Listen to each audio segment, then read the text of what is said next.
want to take up belly dancing. First of all, congratulations. Belly dancing really is one of my passions. I absolutely love it. So the more people that take it up, the better. It's a really beautiful art form. You're definitely going to enjoy it. But in this video, I just want to explain some of the things that you might expect from belly dancing if you're first starting and what the experience of your first class might be like. So, hi Shimmy Shakers. To those who are new to my channel, just checking it out, welcome. Please make sure you have a look. I've got lots of tutorials and discussions about being a belly dancer as well. And for those of you who are seasoned belly dancers, it would be great to hear your comments about your first class or if you're teaching the experiences of some of your students. So, belly dancing. Firstly, belly dancing is a really difficult art form, especially if you're not from a culture that usually teaches and moves in this way. So I live in Australia. In Australia, we don't usually dance like this, moving our hips and isolating through our body.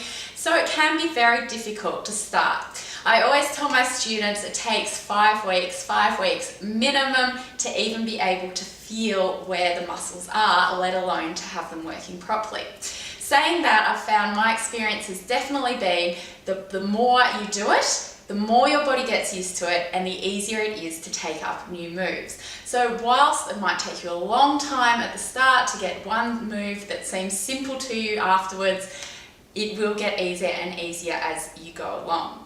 The other thing to think about is your body shape and your body type. So everybody has a different body shape, a different body type. Some people like to turn to the right, some people like to turn to the left, and this is all very natural.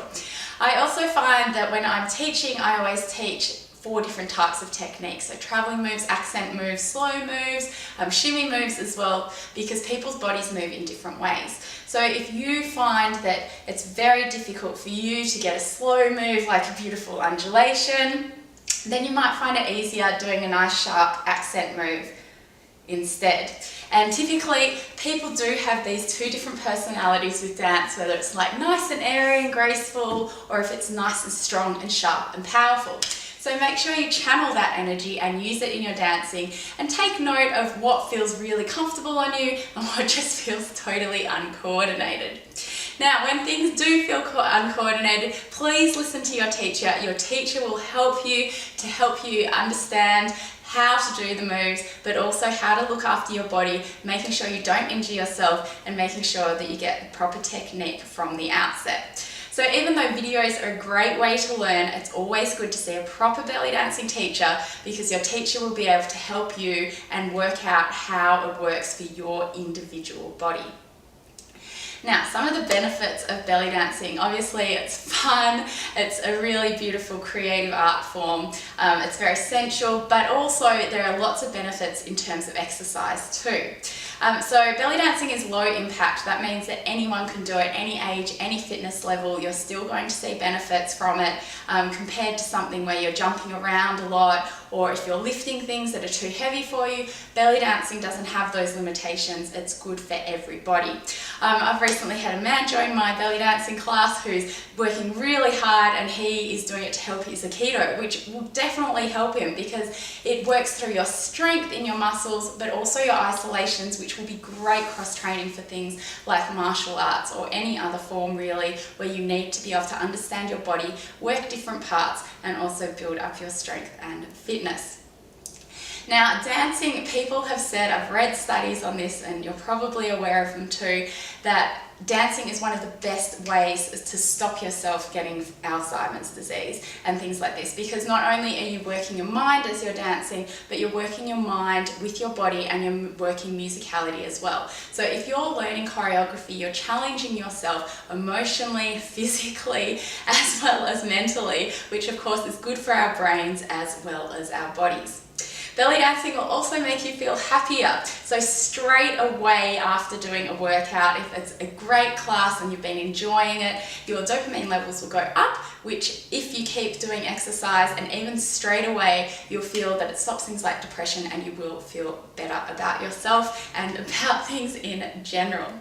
Now, belly dancing is also really good in lots of other aspects physically. So a lot of the movements work through our core, so our belly, that's why it's called belly dancing, but we use our whole body as well. But even with the core, it's a really important part of our body. People who do yoga will say that belly dancing has so many benefits as well. And if you're a female, then it's really good for things like PMS and fertility, because you're getting to move these muscles, and even period pain can be helped with something like belly dancing.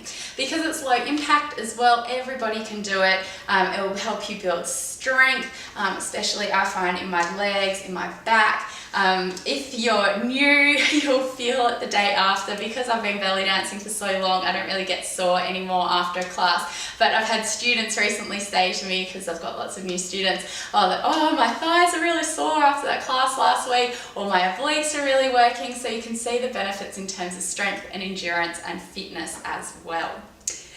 Now, there's some of the benefits of belly dancing, some things that you might be able to expect. But what about your first class? So firstly, what to wear? This is one question that I get a lot. So your teacher will really appreciate it if you wear something where your teacher can see you dancing. So for example, I'm wearing a long skirt today. It's really beautiful to perform in long skirts once you're a bit more advanced, but when you're going to class, it's better to wear something fitted where you can see your legs. So I wouldn't recommend wearing a skirt. Wear something like leggings where it's really easy to see what you're doing. So the same with your top, you don't have to show off your midriff and wear a crop top. I know that scares a lot of people about belly dancing, but you definitely don't have to do that. But it's still good if you can wear something where you and your teacher will be able to see the movements. So if you wear a really baggy t-shirt and you're learning something like undulations, it's very hard to see, whereas if it's something nice and fitted, it will help you because you'll be able to work through those movements, and it will be much easier for you to see what to do. Yes, so the more you keep dancing, the more fun you'll have, the easier it'll get. And as well as that, you'll get all these health benefits straight away as well as afterwards. Of course, it's great for your creativity, self-expression. It brings me so much joy in my life, so I hope that you continue with it and you enjoy it as much as I do. If you are a seasoned belly dancer, please, it would be great to hear some of your tips about things that you help your new students with. And if you are a new student, it would be even better to hear your experiences about starting belly dancing for the first time, what you found challenging, what you've really enjoyed, and your journey going through it. So I hope you found this video interesting and helpful. It'd be great to read all your comments. Please make sure you write them below. Like this video if you found it helpful, and as always, happy dancing.